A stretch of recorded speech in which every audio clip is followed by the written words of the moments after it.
wanna take you back to the past, to play some shitty games that suck ass. He'd rather have a buffalo take a diarrhea dump in his ear. He'd rather eat the rotten asshole of a roadkill skunk and down it with beer. He's the angriest gamer you've ever heard. He's the angry Nintendo nerd. He's the angry Atari Sega nerd. He's the angry video game nerd.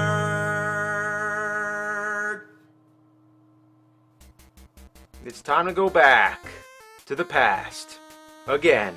Remember when I was the angry Nintendo nerd, reliving the frustrating games from my youth? Ass! Fuck! Well, not much has changed, but I was never really satisfied with my older videos. I've always wanted to go back and complete them the way I originally intended. The McKids video, for example, I felt like there should have been a dancing scene with Ronald McDonald, Grimace and the Hamburglar, and Dracula, and Skeletor. I'd also like to go back to the original negatives, clean them up, make them look good as shit, and give them some new enhancements. Sonic Boom! Sonic Boom! In the Friday the 13th video, I shot Jason Voorhees in the head. No good piece of... That made me look like a cold-blooded killer. I always felt Jason should have shot first. Fucking game, you no good piece of... I'm just kidding. I have no intentions of changing my older videos like that. But with all seriousness, some of the games I've done, I could have covered them a little better. Mainly the Back to the Future games. But first, let's take a look at some of the other games that I could have done better justice. For example, Top Gun. Even the title card could have used some extra work. Look how shitty that is. Oh, okay. Well, that's way better. I only played through half the game, and considering how short it is, I really wish I would have shown the ending. The final target is a space shuttle. That didn't even happen in the movie. Why are we destroying a space shuttle? Can't let those fuckers go to space. Oh, come on. Do I really have to land the plane one more time? Couldn't the game just end right there? I accomplished the goal. Who cares if I crash the plane? We'll just say it's a suicide mission. A lot of people questioned why I had so much difficulty trying to land the plane, so let me explain it better. Pushing down makes you go up, and up makes you go down. For flying games, that's standard, but the on-screen instructions don't make it clear what they're telling you to do. Does up mean push up, or push down to fly up? Speed up? Okay, now it's saying up, up, so is it still telling me to speed up, or fly up? Or no, I'm a fucking dipshit. It says right there, the altitude and speed. So just follow the numbers. Don't pay attention to the flashing instructions. You can tell that thing to go fuck its face. I'm gonna land this thing. Oh yeah, I'm finally gonna land the plane. This time, I'm gonna do it for real. Oh, I got it. I got the speed right, but the altitude's off. Oh, I'm going too fast.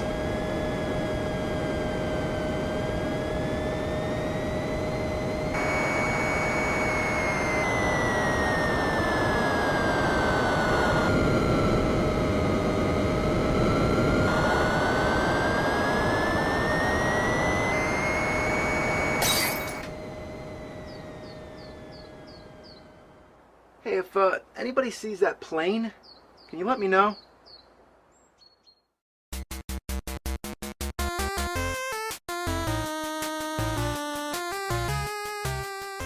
Who Framed Roger Rabbit? I already mentioned the part where you go into the nightclub and find Jessica Rabbit's phone number. It's an actual 800 number that you're supposed to call. Back then, if you called the number, you would have heard a recording telling you some game tips.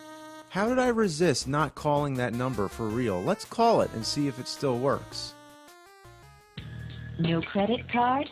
Try Collect Callback. Dial 1215-SEX-TALK and we'll call you right back, connecting you to hot live talk with horny students, housewives, and working girls.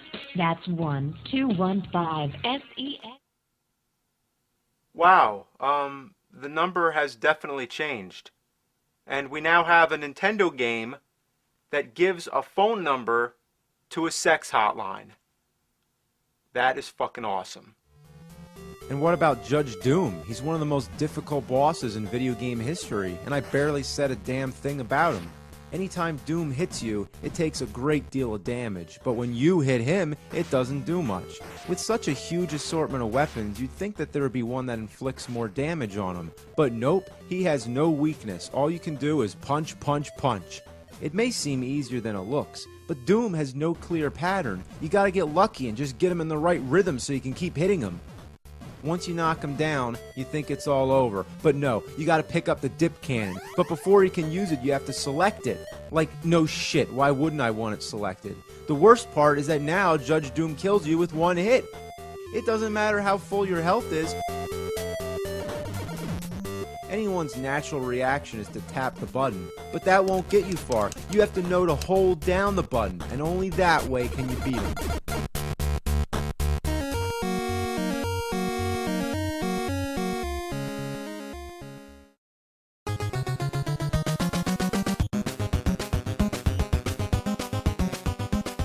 Teenage Mutant Ninja Turtles. With this episode, everybody seems to be happy with it. That's fine with me, but it could have gone on much further. I only showed the first 3 levels, just barely. I mentioned the tough jumps in the sewer, but this one in particular I've always obsessed over. Now, I gotta pay my respects. This fucking jump. As a kid, I spent hours on this part, and in 20-something years, it hasn't gotten any easier. It's all because of this stupid platform. They don't give you any room to make the jump. Whenever you fall, the water current takes you back out to the street. Then, you have to go all the way back through the building before you can even get a chance to try again. Ugh, I hate this. And don't tell me you can just fucking walk over it. You can try creeping up on the edge and giving a light tap, or you can forcefully jump as hard as you can. You'll never make it, not without a lot of luck. The Technodrome, jeez. Anybody who's made it this far knows what I'm talking about. Before you can even fight the Technodrome, you gotta find it first. You go in these underground caves fighting the toughest enemies yet. They jump all over the place, throw lots of shit, and they're too stubborn to die. At the end of the cave, you'll either find the Technodrome or an empty room. So it's back out the way you came. Each of these caves, you're guaranteed to lose one turtle. By the time you eventually find which cave has the Technodrome, you're lucky if you have any resources left. You're beat to hell, and here comes this big mecha giant shooting lightning, firing bullets, and catapulting an infinite army of foot soldiers. Sometimes there's so much shit on the screen, the game goes to slow motion. Don't you love it when Nintendo games do that? I have managed to beat the Technodrome. After that, you go inside. Wow, this Technodrome is huge. It didn't look that big on the outside. I'm down to one last continue here. I'm not gonna make it. Oh no! Ah, fuck. Now, of course, everybody's got to understand, just because I'm going back to some of the games I've already done, that doesn't mean I'm running out of games. Just look back there. Look at all these fucking games. I got plenty to work with. But now, it's time for the main event.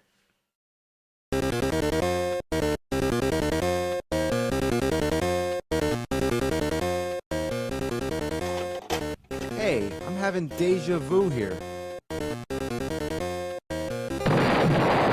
It's time to go back to the past, to go back to the Future.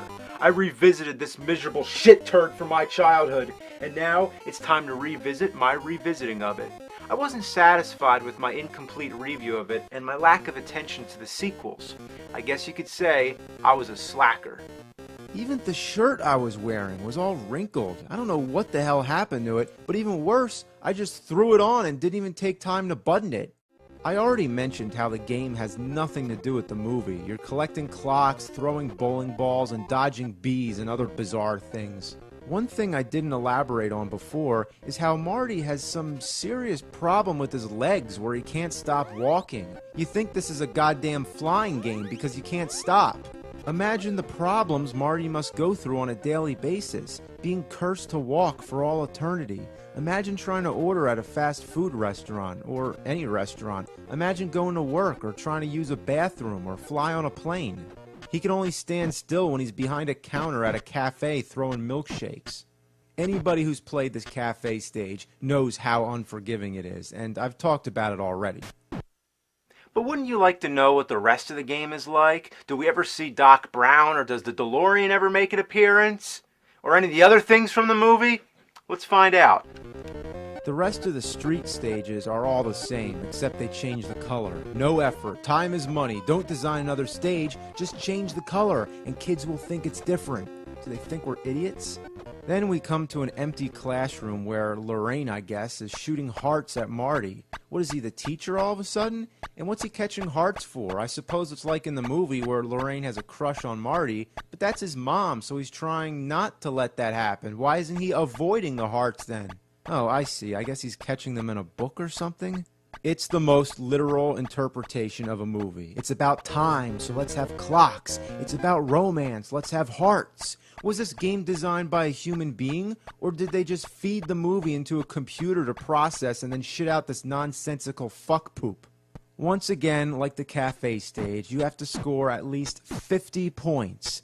Then it's on to more walking stages, and after that, it's the Enchantment Under the Sea dance where Marty plays guitar. What do? You have to catch musical notes. What more did you expect? I'll tell you one thing, it's certainly no Guitar Hero or Rock Band. Why does Marty play the guitar like a stand-up bass the whole time? Why is he wearing a boiler suit? I guess the same reason he's wearing a black muscle shirt. Where's the red jacket or the suit? Couldn't they have gotten Marty to look anything like he did in the films? And what about the music? Wouldn't this have been an opportune time to hear Earth Angel or Johnny Be Good? Okay, wait a minute. It is Johnny Be Good. On crack. If they can make the DuckTales theme sound awesome in 8-bit, why not this? At least you get some different music for once. Next, more walking. And finally, the DeLorean. Yes, the DeLorean makes an appearance after all. This is supposed to be the scene where Marty's trying to get back to the future. The streets of Hill Valley are getting slammed with repeated lightning strikes. All you have to do here is dodge the lightning. That's all. Why are you dodging lightning anyway? Isn't Marty trying to get the lightning to hit the DeLorean to generate the 1.21 gigawatts and send them back to 1985? Isn't that the whole fucking idea of the movie? Anyway, that's Back to the Future NES. No special ending. Nothing. Fuck that music. Well, now that we've seen the whole game, we can conclude that it has some relation to the movie, but it doesn't have any of the familiar music cues. And don't tell me it was some kind of licensing issue, like they were able to license the movie, but not the music that belongs with that movie that we all recognize. No Back to the Future theme, no Power of Love, no Back in Time, no Johnny Be Good. Well, fuck this! Next came Back to the Future 2 and 3. This one has the Back in Time song, or at least part of it. And the intro scenes follow the movie quite well. But then the game starts, and you see all these dinosaurs, snails, and runaway trash cans. What the hell happened here? It couldn't possibly be any more different from the film. In this timeline, when Biff brought the Sports Almanac to 1955, it somehow created a world full of piranha plants, killer clouds, and evil Martys. I like how it says Back to the Future on the bottom of the screen, just to remind you what you're playing. Otherwise, you'd forget it has anything to do with Back to the Future. When I first reviewed this game, I was being a shithead. I never explained how it's played. And that's where things get really interesting. You're supposed to collect 30 items and bring them all back to their rightful places and times. You find the items behind locked doors. To unlock the doors, you need to find the keys, which are found by killing random enemies. But the keys don't sit still. They fly off the screen the second they appear. Usually, you're not expecting the key, so you might not catch it. Once the key's gone, it doesn't return. Not unless you exit the level and come back. Even when you get a key, most of the doors don't let you in. I don't know the reason for this, but when you do find the right door, you'll get an item. But you don't get it right away. You have to do some sort of mini game. They're all different, but the goal is the same, to collect all the clocks. How original. After all that bullshit, you finally get the item, and now you have to find where to take it. I know where the game designers can take it, but that's another story. You have to find another room that's hidden somewhere obscure, like under a manhole or inside a pipe. Once you find this room, you think that's it. You return the item and then you're off for the next one. But no, it's not over yet. You have to solve a puzzle, a scrambled word. You select the object from your inventory that corresponds with the scrambled word. Like if I have a milkshake, I have to look at the word and think, is that milkshake?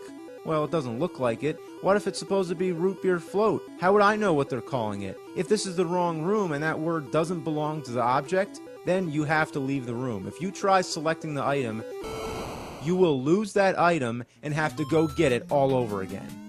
It's even more confusing that the objects in the puzzle rooms are never in the same place or time. You have to use the DeLorean to travel to the different time zones. And there's 30 of them. 30 items. How could it be any worse? Well, guess what? There's no save feature. Who came up with this? We're not even allowed to turn off our Nintendo? We have to beat the whole game in one clean shot? Don't be so fuck. I played for 2 hours straight without returning a single item. I ran from one side of the board to the next, traveled to different time periods, and searched every last inch. I just don't know where I'm supposed to go. It's hard to even keep track of where you've been. After you've found and returned the 30 items, you're only halfway through. You still have part 3 to deal with. Jeez, I could do something much more productive with my time. I could learn a new foreign language. I could study microbiology. I could train Siberian tigers. Instead, I'm degenerating my brain cells into 8-bit pixels. At least you can skip to part 3 with a code. On the title screen, hold B and select, then unscramble another word. If you know the code, you probably know the word. Why does everything have to be so cryptic? Why did LJN have to make every NES movie adaptation? Couldn't they have given somebody else a try? No, they wanted to incorporate the entire spectrum of awfulness. Purple for putrid gameplay, blue for bad musical abominations, green for graphical farts and garlic, yellow for piss-poor lack of loyalty to source material, orange for aren't you a fucking idiot, and red for high-stress, anger-inducing masochism. Put that all together, you got all the colors of the shit rainbow. Hooray, LJN. I'm fucking pissed enough, but now I got one more game, Back to the Future 3 on Sega Genesis.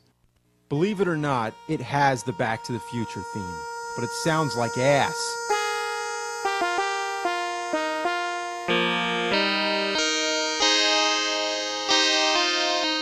What a piece of shit.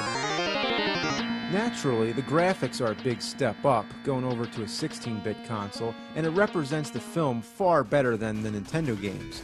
But there's one fatal flaw: the difficulty. You're Doc Brown on a horse trying to save Clara from going into the ravine. Unfortunately, the ground is littered with crates and other random obstacles, and the air is filled with birds, tomahawks, and all kinds of projectiles. You get hit once, it knocks you off your horse, costing you precious time. If you fall only a few times, you have to start over. Hazards come without any warning. The human brain cannot react as fast as this game demands. It's like a memory test. The only way to get by is to remember the whole level. Jump! Jump again! Duck! Shoot! Fuck! You fucking processing? Stop being so blast! It's really hard to distinguish which objects are hazards and which are just there for decoration, like this underwear. This is a perfect example of a game that starts out way too hard. It's only the first level and I can't beat it! From what I understand, there's only 4 levels. For a Sega Genesis game, that's pathetic. I guess they were too lazy to design a longer game, so they just made it more difficult so it would take longer to beat, that's all! Oh, that fucking song. I am so sick of hearing that. Next time I hear Ghost Riders in the Sky, I'm gonna think about going 100 miles per hour on a horse, jumping crates and getting shot at and shit. Fuck. Fuck. Fuck.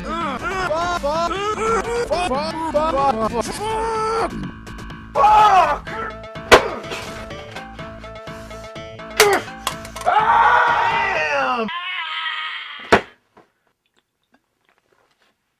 Oh my god. 3 Back to the Future games. And they're all fucking horrible. Oh, what's this? Oh, that's right. Super Back to the Future 2 on the Super Famicom. This game must have been so bad, it didn't even get an international release. I guess I'll give it a try.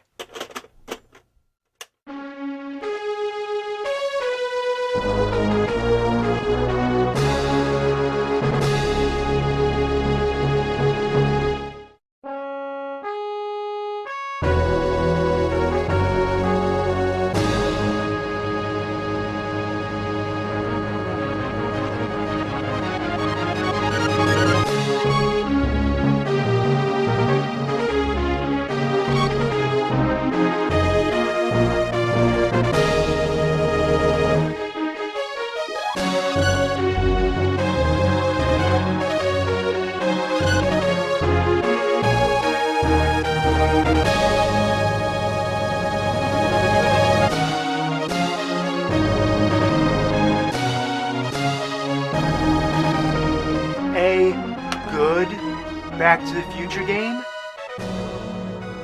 Somebody made a good Back to the Future game? And it was only in Japan? What the fuck is wrong with this fucking world? We get these shitty games, but not that one? Like, what the hell? Why would you do that? It's good. I mean, it's not great, but it's the best goddamn Back to the Future game I ever played. It's actually a game. Why bury the gem and dig up the turd? Innocent people have suffered through these fucking fuck heaps. People have developed fuckatitis from this shit. People have gone on to live horrible lives, kicking babies in the balls. If you would have went back in time and said to people, hey, there's a good Back to the Future game. Put this shit down and go to Japan. They would have looked at you like you're telling them to go teabag a goat on the surface of Mars. Well, thank you for taking a fucking shit on us all. Well, hope you enjoyed my Nintendo days revisited. Oh, and guess what? Yeah, I hate sentences that begin with that. Guess what? Because you know it's never a good thing. But the fact is, I have one more game to revisit. I don't want to say what it is, let alone even play it. But I'm thinking about it.